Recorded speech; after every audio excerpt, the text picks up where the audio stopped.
ഈ ഇൻ്റർനാഷണൽ യോഗാ ദിനത്തിൻ്റെ ഒരു പ്രത്യേകത, തിരുവനന്തപുരം കോർപ്പറേഷൻ ഓഫീസിൻ്റെ ഉള്ളിൽ ചരിത്രത്തിലാദ്യമായിട്ട് യോഗ പരിശീലനം നടത്തുന്നു എന്നുള്ളതാണ് തിരുവനന്തപുരം കോർപ്പറേഷൻ ഭരണസമിതിയെ സംബന്ധിച്ചുള്ള ഏറ്റവും വലിയ സന്തോഷം. ഏറ്റവും കൂടുതൽ മാനസിക സമ്മർദ്ദം അനുഭവിക്കുന്ന ജീവനക്കാരുടെ ഒരു വിഭാഗമാണ് പഞ്ചായത്ത്, കോർപ്പറേഷൻ, മുനിസിപ്പാലിറ്റിയിലെ ജീവനക്കാർ.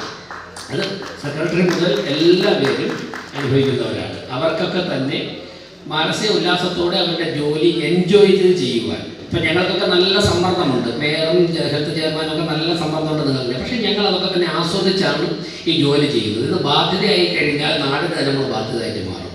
അപ്പോൾ അത് എൻജോയ് ചെയ്ത് അവരവരുടെ ജോലി ചെയ്യുവാൻ തക്ക തരത്തിലേക്ക് ജീവനക്കാരെ മാനസികമായി ഉയർത്തുക എന്നുള്ളതാണ് ഇന്ന് ഈ ഓഫീസിൽ ഈ യോഗ ആരംഭിച്ചതിൻ്റെ ഉദ്ദേശം. പലരും എന്നോട് പറഞ്ഞു, വലിയ വലിയ മൈതാനങ്ങൾ എടുത്തിട്ട് ആയിരക്കണക്കിന് ആൾക്കാരെ കൂട്ടി നമുക്ക് അവിടെ വലിയൊരു പ്രോഗ്രാം സംഘടിപ്പിക്കും. അത് നമുക്ക് സാധിക്കും, 2-3 മാസം പ്രവർത്തനം കൊണ്ട് സാധിക്കും. പക്ഷേ ഭരണസമിതി തീരുമാനിച്ചത് കോർപ്പറേഷൻ ഓഫീസിൻ്റെ ഉള്ളിൽ ഉള്ള ഓപ്പൺ എയർ ഓഡിറ്റോറിയത്തിൽ യോഗ ചെയ്തൊരു ചരിത്രം സൃഷ്ടിക്കണമെന്നാണ്.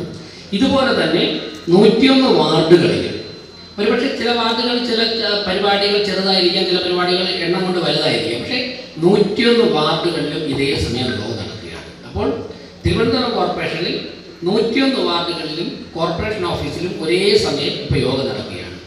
ഞങ്ങളിപ്പോൾ ചർച്ച ചെയ്യുന്നത് ഈ 101 വാർഡുകളിൽ നടക്കുന്ന യോഗ പരിശീലനം ഇനി സ്ഥിരമായിട്ടുള്ളൊരു സംവിധാനമായിട്ട് മാറ്റുന്നതിനെക്കുറിച്ചാണ് ഭരണസമിതി വളരെ ഗൗരവമായി ആലോചിക്കുന്നത്. ഒരാഴ്ചയിൽ 2-3 ദിവസം ഒരു ഇൻസ്ട്രക്ടർ അവിടെ പോയിട്ട് സൗജന്യമായി യോഗ പഠിക്കണം. അപ്പോൾ സൗജന്യമായോ എന്തെങ്കിലും ഒരു ഫീസ് വാങ്ങണമെന്നുള്ളതിനെക്കുറിച്ച് ചർച്ച നടക്കുകയാണ്. ആയിക്കൊണ്ട് യോഗ പരിശീലിപ്പിക്കുന്ന അവസ്ഥയിലേക്ക് വന്നാൽ തിരുവനന്തപുരത്ത് ആയിരക്കണക്കിന് ആൾക്കാർ അവരവരുടെ ആരോഗ്യം സംരക്ഷിക്കാൻ വേണ്ടി കോർപ്പറേഷൻ്റെ ഒരു പദ്ധതിയിൽ, കേന്ദ്ര ഗവൺമെൻറ്റിൻ്റെ ഒരു പദ്ധതിയിൽ പങ്കാളിയാവുന്ന ഒരു സാഹചര്യം ഉണ്ടാകും. ആയുഷ് മിനിസ്ട്രിയായിട്ട് ഞങ്ങൾ ചർച്ച ചെയ്തുകൊണ്ടിരിക്കുകയാണ്. തീർച്ചയായിട്ടും അങ്ങനെയുള്ള ദിനങ്ങൾ പോകുമ്പോഴേക്കും തിരുവനന്തപുരം നഗരം ഔദ്യോഗികമായി തന്നെ ആരോഗ്യ സംരക്ഷണത്തിൻ്റെ കാര്യത്തിൽ ഒരു ചുവട് കൂടി